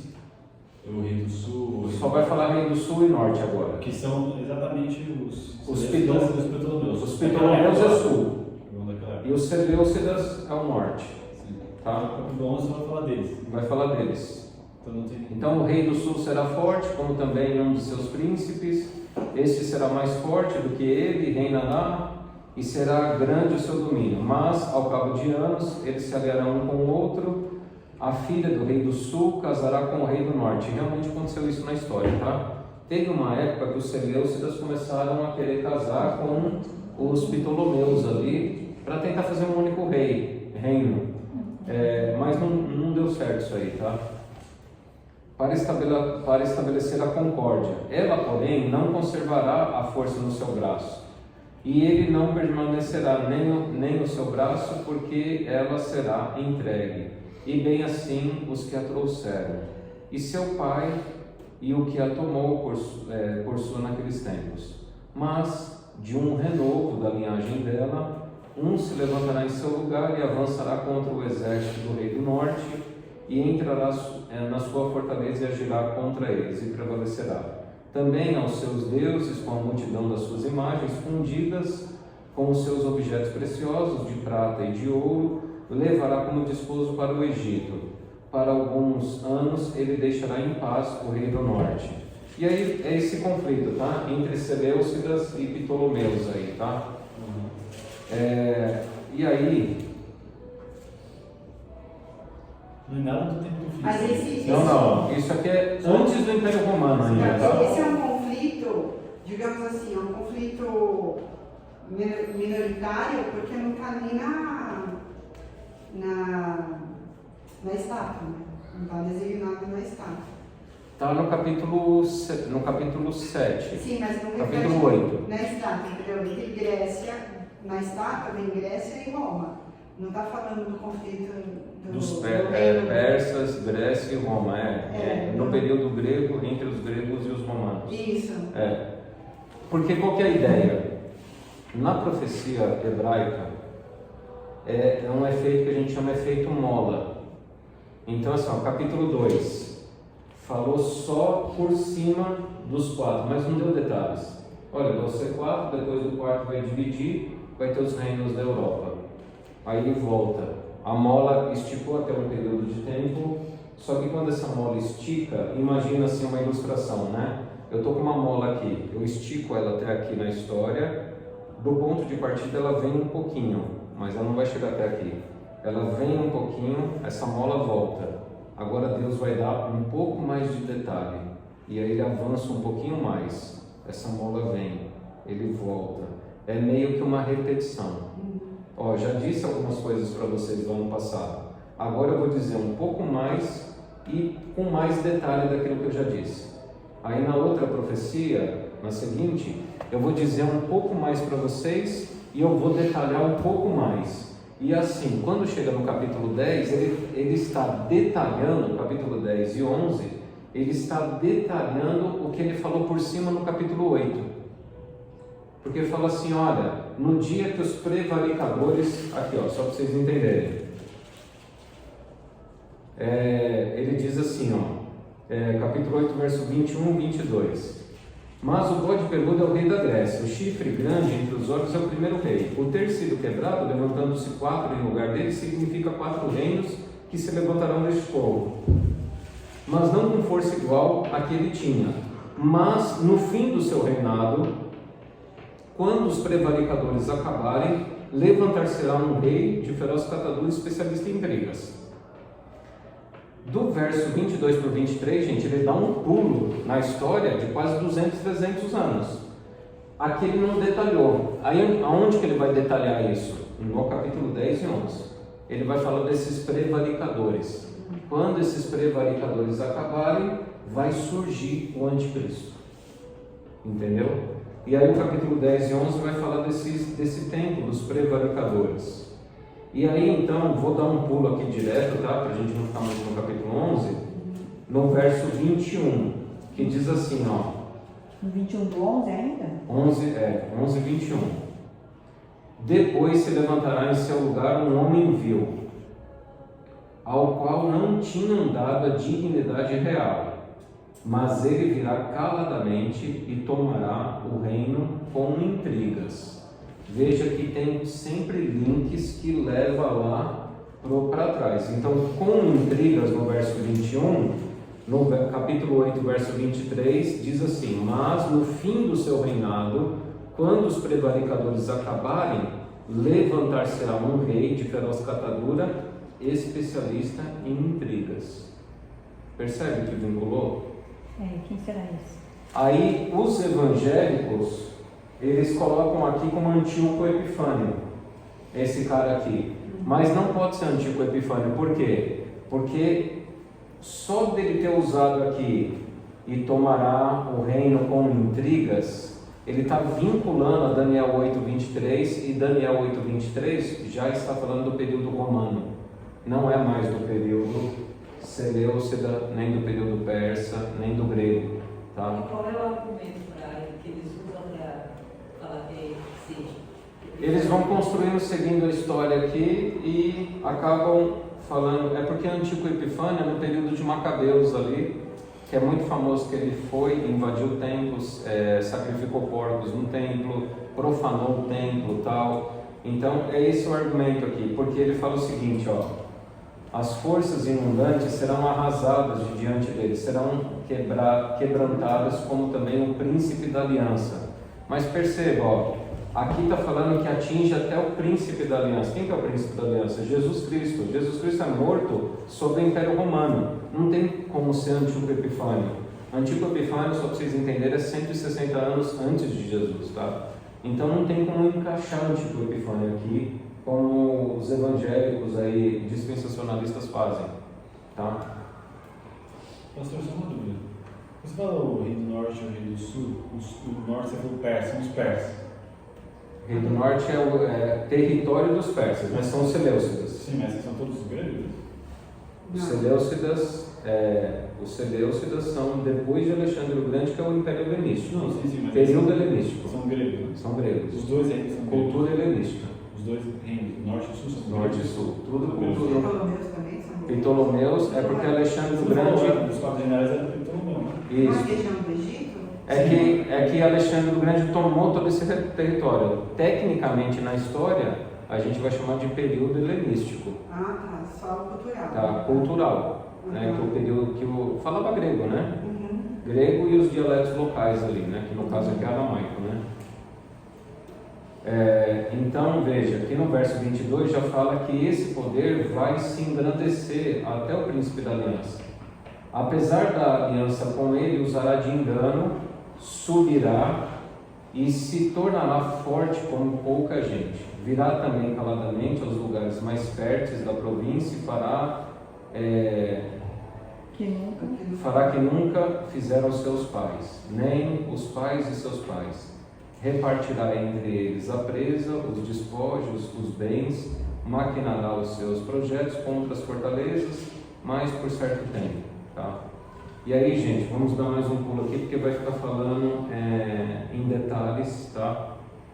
Aí no verso 29, no tempo determinado, tornará a avançar contra o sul, mas não será nesta última vez como foi na primeira, porque virão contra eles navios de Quitim, que lhe causarão tristeza. Voltará e se indignará contra a Santa Aliança e fará o que lhe aprouver, e tendo voltado atenderá aos que tiverem desamparados a Santa Aliança. Deles sairão forças que profanarão o santuário, a fortaleza nossa, e tirarão o sacrifício diário, estabelecendo a abominação desoladora. Aos violadores da aliança ele com lisonjas perverterá, mas o povo que conhece ao seu Deus se tornará forte e ativo. Os sábios entre o povo ensinarão a muitos, todavia cairão pela espada e pelo fogo, pelo cativeiro e pelo roubo, por algum tempo. Ao caírem eles serão ajudados com pequeno socorro, mas muitos se ajuntarão a eles com lisonjas. Então, o que aqui está falando, gente? Está falando tudo do período da Idade das Trevas ali. Então, a Igreja Católica Apostólica Romana, ela começa a perseguir e matar o povo de Deus. Mas Deus socorre a Igreja, lá em Apocalipse vai detalhar melhor isso, tá? Deus socorre a Igreja no deserto.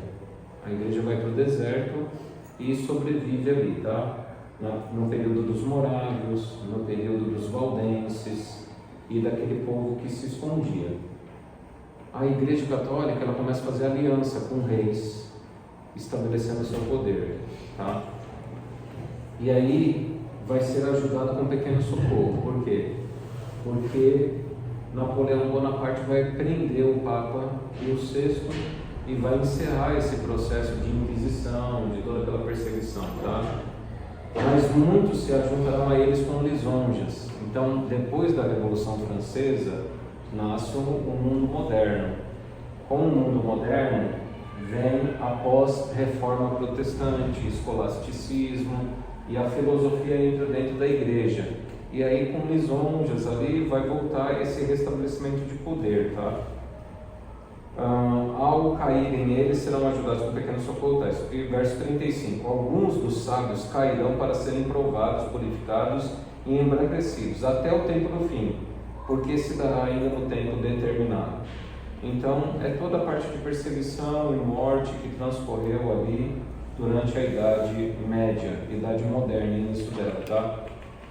Este rei, verso 36, fará segundo a sua vontade e se levantará, se engrandecerá sobre todo Deus, contra o Deus dos deuses falará coisas incríveis e será próspero, até que se cumpra a indignação, porque aquilo que está determinado será feito, não terá respeito aos deuses de seus pais, nem ao desejo de mulheres, né? Eu coloquei aqui, ó, castidade, porque esse poder aí, a Igreja Católica faz com que os seus sacerdotes não casem, né? Então a castidade, nem a qualquer Deus, porque sobre tudo se engrandecerá. Mas em lugar dos deuses honrará o Deus das fortalezas, a um Deus que seus pais não conheceram, que é Maria. Maria, ela é introduzida, né, na história, aí, a Mariologia. Honrará com ouro, com prata, com pedras preciosas e coisas agradáveis. Com o auxílio de um Deus estranho, agirá contra as poderosas fortalezas, e aos que o reconhecerem, multiplicar-lhes-á a honra e fá-los-á reinar sobre muitos, e lhes repartirá a terra por prêmio. Então aí vem toda essa estrutura católica apostólica romana, gente, que tem as arquidioceses, as dioceses, as paróquias, ele vai repartindo a terra. Então, não sei se você sabe, né?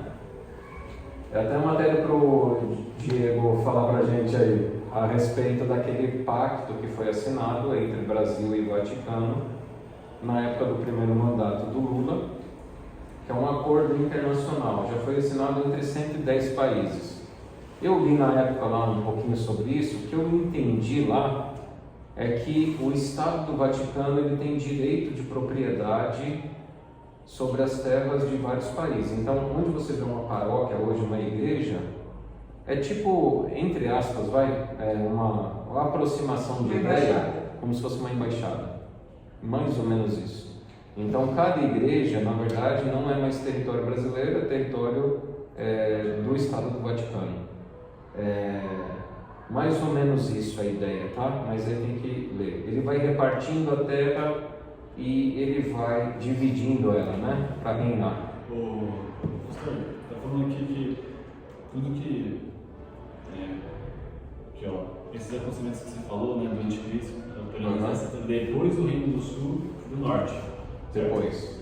Então, é que ele fica depois relembrando, né? Ele coloca isso e depois coloca no verso 40, no tempo do fim, o Reino do Sul. Agora a gente vai entrar no principal, porque para mim ele voltou, né? Ele volta. Dos 40 aos 45, gente, é uma profecia futura. É o final. É o final. Aqui é o final do profeta. É no tempo do fim. Né? Aqui é no tempo do fim. Então, dos 40 a 45, isso aqui eu até escrevi. Tem um blog lá meu lá que é analogiadafé.wordpress.com. E lá eu escrevi sobre um pouquinho, uma possível interpretação sobre o 40 e 45. Eu creio, a gente tem que esperar um pouco, mas eu creio que o tempo que nós estamos vivendo exatamente agora, na verdade de 2 anos para cá, desde que o Hamas invadiu Israel e matou 1.000 pessoas lá, e aí estourou a guerra na faixa de Gaza, eu entendo que nós estamos vivendo esses versos aqui agora, só que precisa completar um pouquinho mais para ter mais certeza, tá? Porque aqui diz assim: no tempo do fim, o rei do sul lutará com ele, e o rei do norte arremeterá contra ele com carros cavaleiros e com muitos navios, e entrará nas suas terras, as inundará e passará. Entrará também na terra gloriosa, que é Palestina, e muitos sucumbirão, mas do seu poder escaparão estes, Edom e Moabe e as primícias dos filhos de Amon. Estenderá a mão contra as terras, e a terra do Egito não escapará. Apoderar-se-á dos tesouros de ouro e de prata e de todas as coisas preciosas do Egito. Os líbios e os etíopes o seguirão. Mas pelos rumores do Oriente e do Norte será perturbado e sairá com grande furor para destruir e exterminar a muitos. Armará suas tendas palacianas entre os mares contra o glorioso Monte Santo, mas chegará ao seu fim e não haverá quem o socorra. Então perceba que isso aqui é tudo no desenvolvimento justamente do tempo do fim. O que a gente pode tirar de maneira geral para não querer entrar muito específico, porque também nem dá, porque é uma profecia que não se cumpriu ainda. O que a gente entende aqui é que no Oriente Médio vai acontecer uma guerra e vai se concentrar uma guerra ali naquele local. Que não vai acabar. E essa guerra vai até o tempo do fim. Então, é só a gente ver aí, essa guerra que começou há 2 anos atrás, vamos ver quanto tempo ela vai durar agora. Na minha opinião, é essa guerra que nós estamos se aproximando, que vai juntar com tudo. Então, a ideia aqui é que, a partir do Oriente Médio, se expanda para um conflito global. Então, a partir do Oriente Médio, e veja que está tudo muito próximo, tá? Se você pegar o mapa aí, você percebe que a Ucrânia está aqui, e já está tendo guerra lá há 3 anos. A Turquia está em convulsão exatamente agora, que o Erdogan mandou prender lá o rival político dele lá. Então, a Turquia está aqui embaixo, a Ucrânia está aqui, Turquia está aqui, Síria está aqui, Palestina está aqui. Então, toda essa parte está sendo envolvida aí, parece que vai se avolumar a ideia aqui e vai causar uma destruição completa até o final. E aí a angústia que se levanta, né? E aí é nesse tempo que se levanta Miguel. Então, o que eu enxergo? Pode falar, não? Quando está falando então do Reino do Sul, está falando então do Egito hoje. A terra do Quando Egito fala hoje. do Reino do Sul, Hoje, não só Egito. O que eu entendo aqui é o seguinte, tá? Que é esses eixos, 2 eixos que se unem. O que a gente está vendo se formar, que é incrível até isso, né? Se você pensasse isso lá na Guerra Fria, que Estados Unidos se uniria à Rússia, é até estranho você pensar nisso. Mas pensa do lado religioso. A Rússia, ela foi ateísta, mas ela é um país hoje que defende a Igreja Ortodoxa. E os Estados Unidos, que é um país protestante, está se unindo à Católica Ortodoxa. E quem é o outro eixo? O outro eixo que se forma é o eixo China-Islâmico. Entendeu? Ainda que no islâmico, o que eu enxergo aí? Isso aqui é muito nebuloso ainda, tá? Eu estou começando a tentar delinear muito as particularidades de algo que a gente não enxerga ainda, tá? Está muito para o futuro. Igual que os Estados Unidos já tenha tentado se unir com a Rússia desde Gorbachev. Então. Daí, enquanto Gorbachev viveu, ok. Algumas pessoas dizem que essa rivalidade entre Rússia e Estados Unidos é só para o povo ver. Porque tinha colaboração entre a NASA e a Agência Espacial Russa, você pega detalhes aí na história que na verdade por trás sempre eles estavam unidos, principalmente a questão da inteligência, tal. O que se vê aí configurando, o que eu percebo aí, vou falar para vocês algumas visões, tá? Tem a visão do literalismo, que é uma visão que eu compactuo, que eu acho que é uma guerra literal. Eu acho que é uma guerra mesmo literal aí de exército. Tem teólogos adventistas que pensam dessa maneira. Tem outros teólogos que eles vão mais para o lado da questão filosófica. O Dr. Vanderlei Dornelles, que ele é uma autoridade relevante aí na Igreja Adventista, ele não defende essa ideia de uma guerra literal, de exército, de bomba e tal. O que ele defende aqui? Que Rei do Norte seria o mundo apostatado crente, e o Rei do Sul seria o mundo ateu. Você sabe de onde ele tira essa informação? Então, é porque realmente o norte sempre foi figurativo no Antigo Testamento de nações que mesmo pagãs adoravam, e o sul sempre ligado ao Egito, e o Egito ele tinha sempre a questão de Faraó: eu sou Deus, eu não conheço o Senhor, não conheço Israel, eu não vou deixar sair Israel e vocês não vão adorar, querem adorar, adorem aqui. Então essa personalidade do Rei do Sul, né, do Egito, que seria mais humanismo, né?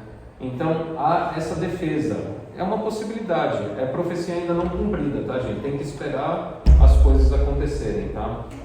Mas quem pode ter a ver com... Eu acho que as duas, no final, de repente, vai se alinhar. O Trump fez um discurso muito relevante.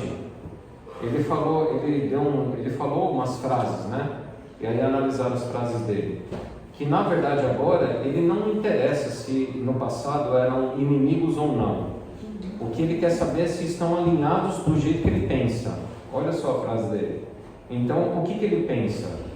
Ele é contra o homossexualismo, ele é a favor de fortalecer o cristianismo, ele é contra todas essas agendas progressistas. Então, para ele, quem que vai ser os aliados dele?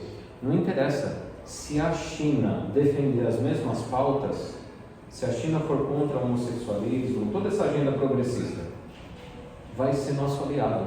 A gente vai fazer negócio com eles. Quem concordar com a mesma Por que ele desceu o pé no Canadá? Porque o Canadá estava sendo governado por um homossexual, Justin Trudeau. E esse cara, sendo homossexual, ele estava implantando uma agenda extremamente progressista no Canadá. O que o Trump virou e falou? O Canadá tem que ser o nosso 51º estado. Olha só o nível que ele chegou. Ele chegou com os dois pés no peito já. A gente não está nem reconhecendo você como país mais. Se quiser ter relacionamento conosco, tem que virar estado nosso. Para você ver como é que ele falou. Então, qual que é a ideia do Trump por trás e da equipe que está por trás dele? Agora, a gente precisa redesenhar quem são os nossos aliados. E os nossos aliados serão aqueles que defendem uma pauta cristã, conservadora, cristã, né? Cristã apostatada. Cristã apostatada, né, na profecia, conservadora, e que acabe com esse negócio dessa agenda progressista aí. E por isso que ele detona tanto a Europa. Ele fala: a Europa está afundada, a Europa não vale mais nada. Fala dessa maneira. As novas cruzadas. Entendeu? Então, e aí quem que sobra? Para pensar. Dos grandes players, quem que sobra? A Rússia e a China. Rússia e China. China, eu tenho um problema com ela, porque ela está querendo tomar meu trono. Então, eles nem defendem uma pauta progressista, lá eles são conservadores. Mas eles estão tentando tomar meu trono. Então, eu não posso me aliar com eles. Vou me aliar com quem? Com eles. É isso que ele está pensando. E eles já fecharam o negócio. China e Rússia. A Rússia entregou a Síria. A Rússia tirou todos os exércitos da Síria. A Rússia entregou a Síria, já entregou. E os Estados Unidos entregou a Ucrânia. Vocês ficam com a Ucrânia e eu fico com a Síria. E por que eles querem a Síria? E aí que vem, na minha opinião, a formatação disso aqui. porque eles querem chegar até o glorioso Monte Santo para a reconstrução do terceiro templo, porque a equipe por trás do Trump, eles acreditam que quando o terceiro templo for reconstruído, o Messias vai vir. São os reconstrucionistas. É uma boa para pesquisar aí, viu? Pesquisa sobre os neo-evangélicos, os neo-evangélicos que estão por trás do Trump, né? Os reconstrucionistas. Os reconstrucionistas, eles acreditam que quando o terceiro templo for reconstruído, Jesus volta. E para isso eu preciso tomar conta do Oriente Médio. Então isso aqui que eu enxergo dessa maneira, tá? Pastor, uma dúvida minha, ainda na época de Abraão. Quando os filhos de Ismael vão, Abraão permite, Deus também permite, embora cuide de Agar e Ismael, ele forma uma nação, certo? Que hoje é o povo muçulmano. Sim. E quando Isaac também foi para quase o mesmo local, também tudo nessa parte da Europa, formando o povo de Abraão, o povo cristão. Em que momento, por exemplo, porque assim, quando foi feito o Estado de Israel, tinha lá o Estado e a Palestina bonitinha lá, e o resto dos muçulmanos ao redor de Israel. Uhum. Qual era a vontade inicial de Deus? Quando, sabendo que tanto Ismael quanto Isaac vieram do mesmo pai, aonde que eles deveriam ser colocados, plantados, para que não, eu sei que não era plano de Deus ter essa guerra entre muçulmanos e judeus, Israel e judeu. Em que momento eles erraram? Eles erraram a mão em relação ao território? O que eu enxergo assim, isso aí, quando eu falo isso aqui, judeu e muçulmano me matam, né? Mas da maneira que eu enxergo. Deus falou para Agar que ele ia abençoar Ismael. Isso, por causa da bênção de Abraão. O que eu enxergo é que tudo que está sendo revelado para nós aqui em Daniel e Apocalipse, isso é muito importante vocês entenderem. Tudo que está sendo revelado em Daniel e Apocalipse tem a ver com o Ocidente. Não tem a ver com o Oriente.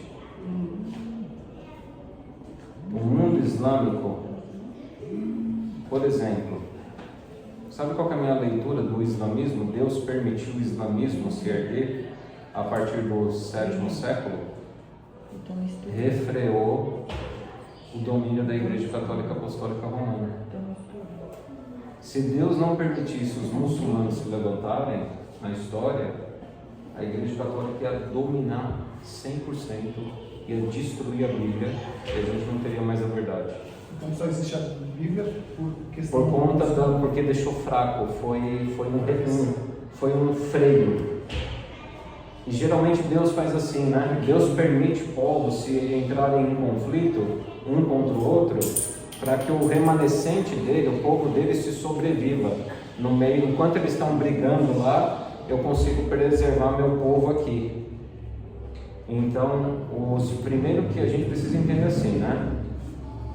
Igreja Islâmica Muçulmana, os muçulmanos, eles surgem somente lá no 7º século, 6º século, ali 7º século, tá? Com Maomé.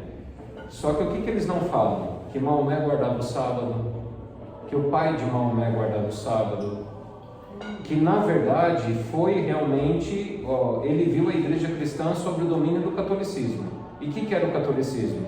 Idolatria, cruzadas, extorsão, estupro e morte de mulheres, de crianças. Então se levantou uma revolta, falou assim, a gente precisa reformar esse negócio aqui. Só que é muito interessante isso aí. o islamismo, ele acabou caindo da mesma maneira que o cristianismo caiu. Porque o cristianismo se tornou o quê? Salvação por obras, sacramentos, idolatria, É verdade. certo? E o que o muçulmano é hoje, o islâmico? Eles podem até achar ruim tal, ficar ofendido, mas a realidade é a realidade. Eles idolatram aquela pedra preta lá em Meca. Qual é a diferença de eu idolatrar uma Maria e idolatrar uma pedra preta que eu fico lá rodando ao redor dela? E também pela salvação pelas obras, tanto é que eles mesmos Só que não era assim no princípio. Não era assim no princípio. Então, o conhecimento que eu tenho, que eu conversei com alguns, a gente pega e pensa no islamismo como um único bloco. Da mesma maneira que tem um monte de denominação cristã, tem um monte de denominação islâmica.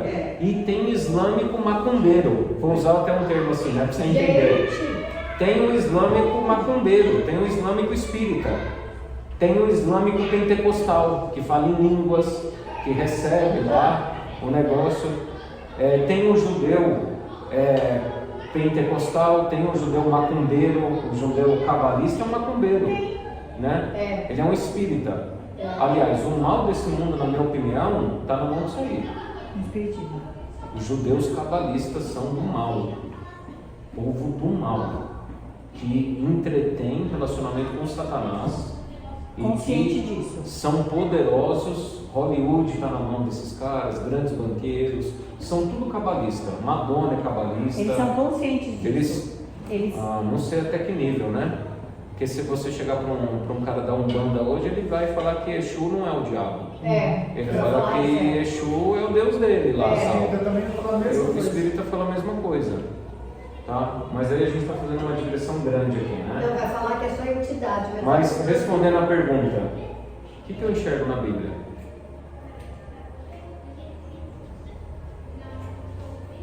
Eu enxergo na Bíblia o seguinte: quando Moisés foge, ele vai para onde? O deserto. Para o deserto. 20 anos, né? 20 anos. E lá ele recebe a verdade. Os midianitas tinham muito mais ligação com árabes, com Ismael, do que com Hebron, os hebreus. Quando Paulo se converte, ele vai para onde? Ele vai para o deserto da Arábia. Aqui, diferente. Ele vai fez nos árabes. Damasco, né? E lá no deserto da Arábia, ele fica 3 anos e meio e ele recebe a verdade. Aprende e volta. Então, o que a gente percebe? A gente percebe que Deus ele está dando sinais e o que eu interpreto? Que uma coisa é o nosso grande conflito aqui, Europa e Américas. E Europa, quando eu digo, pensa assim, bem até Constantinopla ali, tá? Não só a União Europeia. Europa, assim como um todo. Até Oriental. Até Rússia ali, então. Isso. Até o Oriental. E Deus tem um plano para o Oriente. Tem um plano? Tem um plano de salvação para o Oriente. Por Oriente, tá. Não tinha entendido. Os islâmicos, eles acreditam em Isa. Quem lê o Corão, quem lê o Corão consegue descobrir a verdade. Porque fala do Isa, que é Jesus, e que o Isa, ele vai julgar as nações e que o Isa nasceu de uma virgem. E que ele é filho de Alá. Só que o islâmico não lê o Corão. Esse que é o problema. Assim como o católico não lê Bíblia, o islâmico não lê Ele o Corão. segue os seus livros. Assim como o católico vai na missa e faz os sacramentos para a salvação, os islâmicos também fazem as suas 5 orações diárias, faz os seus atos de misericórdia e está preparado o paraíso para eles. O que eu acredito? Eu acredito que dentro do mundo islâmico, eu não encontrei ainda ninguém, porque eu não vivi muito. Eu vivi 20 dias lá, né? Conversando com eles, em missão. 20 dias não dá para você conhecer muita coisa, 25 dias. Mas o que eu percebo é que há um remanescente islâmico também.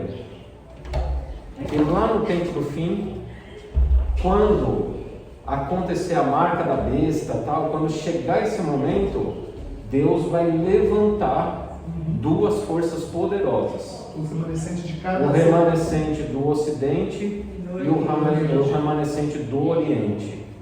e vai ter um remanescente no meio judaico também. E esse povo se unindo vai ser o alto clamor, onde o mundo todo vai receber a mensagem de Mas deliverância esses final. aí todos alinhados com o mesmo pensamento. Vai ser direcionado tudo mostrando, essa é a marca da besta, esse é Satanás e aqui é Jesus. E vão aceitar de maneira miraculosa, vão entender que Jesus é o Cristo, é o Messias e que ele vai voltar. Já está no Corão. É muito incrível isso. Já está escrito no Corão. Se eles leem Que o Issa vai voltar? que o Issa vai voltar e vai estabelecer o juízo. Issa, né? Igual está na nossa. É. Aí tem uma linha do Irã, que aí a gente começa a navegar em muitos mares aí, né? Muita denominação. O Irã é um estado islâmico que acredita em Mahdi. Quem que é o Mahdi? É o falso Cristo. O Mahdi, na interpretação teológica islâmica, é aquele que vai ser um líder de exército que vai destruir os seguidores de Satanás, que é o Djal. Eles pintam o Djal com um olho que tudo vê na testa, um único olho. A nota de $1. Por isso que a América é o mal. Está na nota de $1 deles. Então o Djal, que é o mal, vai ser destruído por Mahdi. Isso o Irã acredita nisso. O Irã acredita nisso. Por que o Irã vai cutucando lá? O Irã está cutucando. Você sabe o que o Irã, eles acreditam? Que quando os Estados Unidos da América começar a bombardear eles, o Mahdi vai se manifestar e vai libertar eles e vai dominar o mundo todo. Então, o conceito de Mahdi deles é muito parecido com o conceito messiânico dos judeus, que quando o Messias vier, ele vai dominar toda a terra e vai inaugurar o reino do Messias. Você percebe a confusão que Satanás fez? Satanás fez uma bagunça. Então, pastor, por isso que esses homens bons, sabe, eles estão virando também, né? De todos ali. Porque Não, aí é outro braço. Então, É outro braço. Não entra nesse conceito. aí tem outras Não é coisas. Não, aí já é mais de xiitas, tal, que aí são os radicais. E tem os cristãos cóptas. A gente não tem que passar a mão na cabecinha. Cristãos cóptas são os cristãos egípcios, e dentro dos cóptas também tem homem bomba. Então tem cristão também que se explode e mata islâmico. Então a confusão é grande, gente. A confusão é muito grande. O que eu enxergo aqui? Que esse rei do norte e rei do sul, eles vão se alinhando e eles vão acabando sendo influenciados por Satanás, eles vão fazendo o trabalho do anticristo. E vai se concentrar no Oriente Médio lá tudo. E vai expandir a aflição para o mundo todo. Tá? Por todas essas confusões aí. Você falou que na equipe do Trump lá, os lá religiosos são reconstrucionistas, são eles que se reconstruir o templo que eles vai voltar. É. Mas onde que eles vêm na Bíblia? Tipo, Ezequiel 37, 38 e 39. 17? A gente vai estudar depois lá. É que Ezequiel ele vê a visão de um templo que não foi construído nem na época de Herodes. Um templo de dimensões muito grandes. Qual que é a nossa interpretação? Que Ele a gente tem essa entende? visão? Ele recebe essa visão. Ali Ezequiel 37, 38 e 39, visão do terceiro templo. O que a gente entende ali, gente? É que se o povo judeu tivesse aceitado Jesus como Messias, essas profecias de Isaías, de Ezequiel, elas se cumpririam. Ah, pastor, mas ele não tinha que morrer? Tinha, mas aí a gente começa a entrar muito no si, né? A profecia foi dada, o plano de Deus foi dado até. Realmente ia ter um terceiro templo, grande, bonito, mas Não terá mais. não se cumpriu. E aí é uma discussão teológica muito grande, né? Esse é o templo, vai lá para você na Terra. Isso aí não vem a calhar. É muito Porque é muito si. É. O fato é que o povo E aí judeu vai- não aceitou o Messias. Ele morreu na cruz do Calvário e o reino dele não é desse mundo, tal. E aí a gente entra no capítulo 12, para a gente terminar de maneira rápida aqui.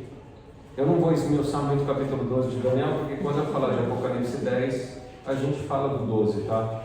Só vou falar do período de tempo aqui. que é o verso 11 do capítulo 12. Depois do tempo em que o sacrifício diário for tirado e posta a abominação desoladora, haverá ainda 1290 dias.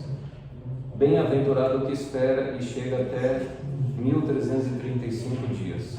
Como é que a gente calcula isso aí, gente? É ligado aos 1260 anos. Então, do ano 538 ao ano 1798 foi o período da hegemonia papal, tá?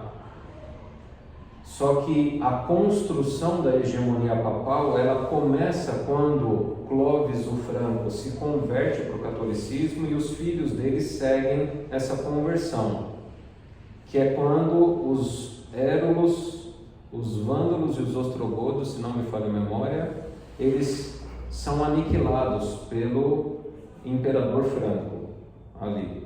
Quando que começa esse processo? Começa 30 anos antes.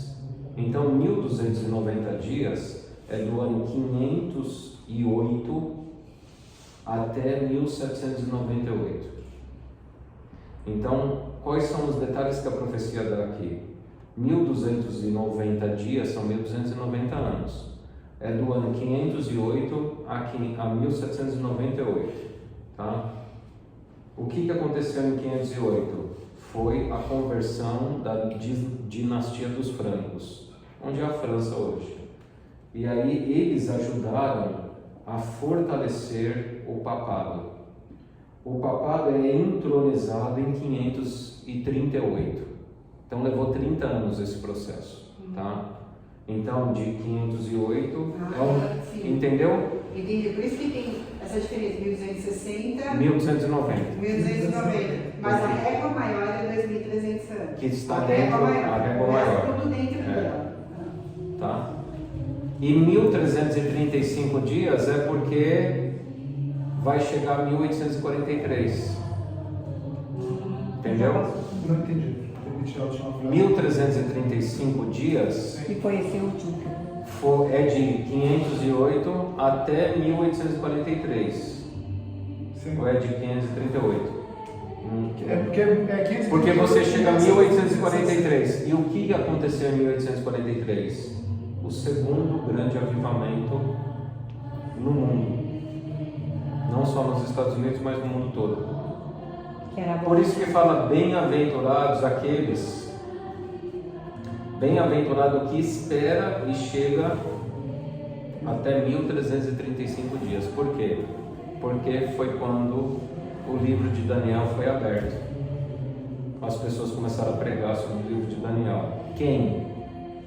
Mundo islâmico, mundo judaico e o mundo cristão. Então houve o estudo por toda a parte do mundo aí a respeito das profecias da volta do Messias, nesse período, tá?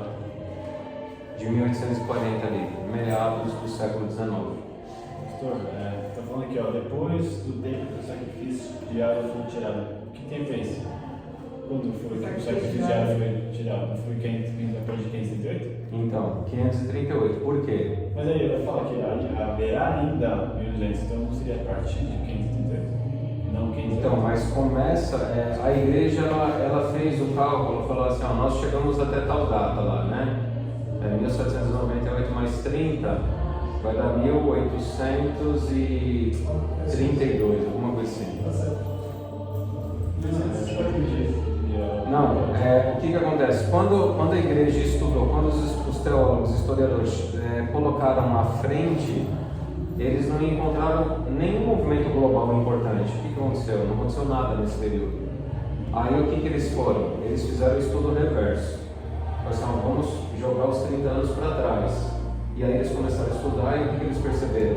Que foi quando começou o sacrifício diário ser tirado, a implementação da teologia católica apostólica romana, tá? Que é a salvação por obras. Eu tiro o sacrifício de Cristo e estabeleço a salvação por obras. Quando é que começou a ser construído isso? A partir de Clovis o Franco, quando ele vai dando território e importância para o bispo de Roma e vai instituindo essa construção. Entendeu? Obrigada. Então é esse o raciocínio, tá? No primeiro raciocínio eles tiveram esse alerta. Eles tiveram o raciocínio assim, não, é a partir de. Então vamos chegar até lá. Só que quando eles calcularam para frente, não tinha argumentação histórica. Nada aconteceu. Aí o que eles fizeram? Eles fizeram uma revisão.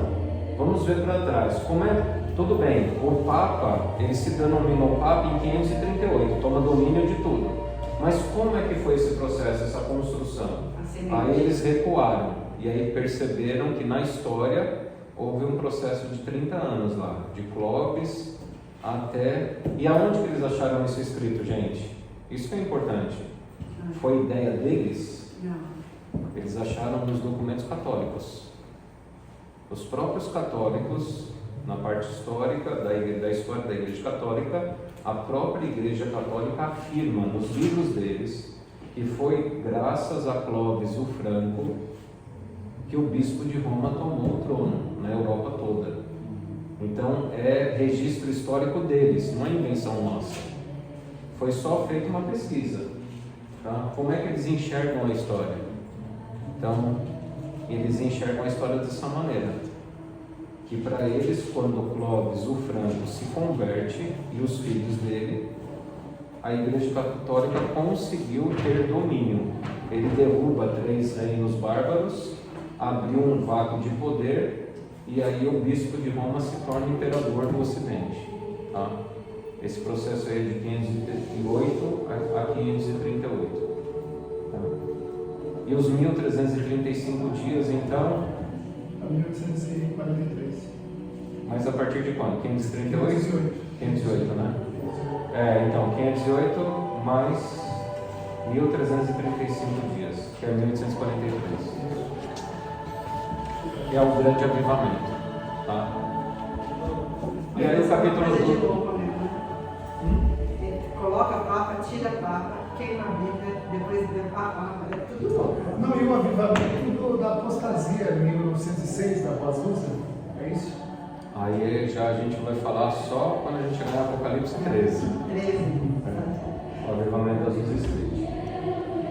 A minha proposta para vocês é a gente não entrar no livro de Apocalipse ainda. Eu sei que a galera está ansiosa aí, mas eu gostaria de conversar com vocês um tema que, na minha opinião, é o tema mais bonito do livro de Daniel, que é a questão da sabedoria.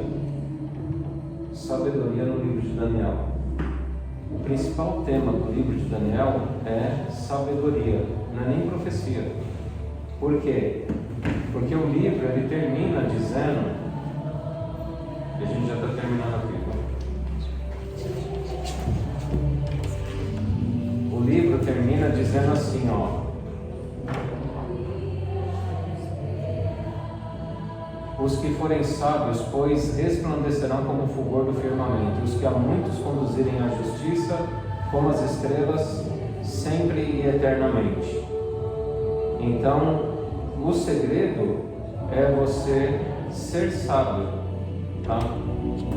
E o livro de Daniel, na cultura judaica, ele não é considerado um livro profético.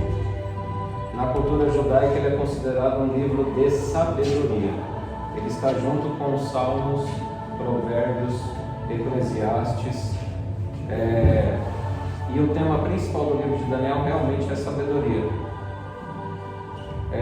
Os sábios é o remanescente do povo de Deus. É aquele que vai entender a profecia e que vai conseguir ensinar a profecia para as pessoas, a verdade presente. Tá? A palavra sabedoria no livro de Daniel aparece em todos os capítulos, do 1 até o 12. Só tem 2 capítulos que aparecem uma única vez, que são no momento mais nebuloso da história, que é quando eles sofrem perseguição.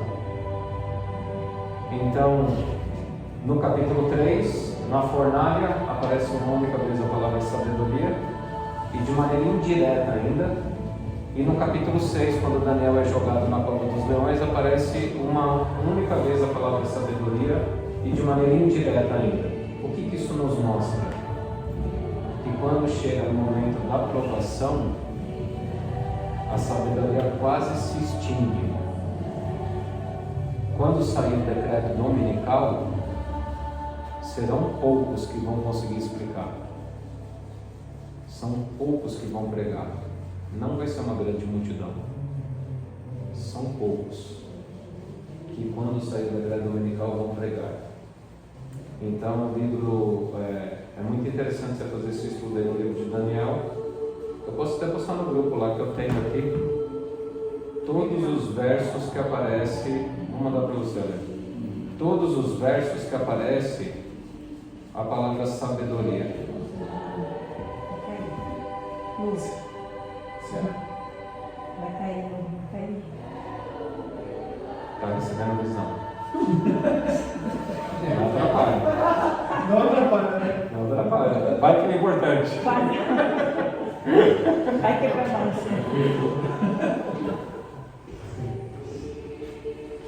É nada, Agora irmão. condicionado, uma música dessa aí. Não, ela está em oração por nós, é uma mulher de oração. Você conhece, tá vendo? Ela está em outro lugar. Então, uma dica aí que eu dou a vocês é se aprofundarem. Eu vou colocar uma cadência de versos aí.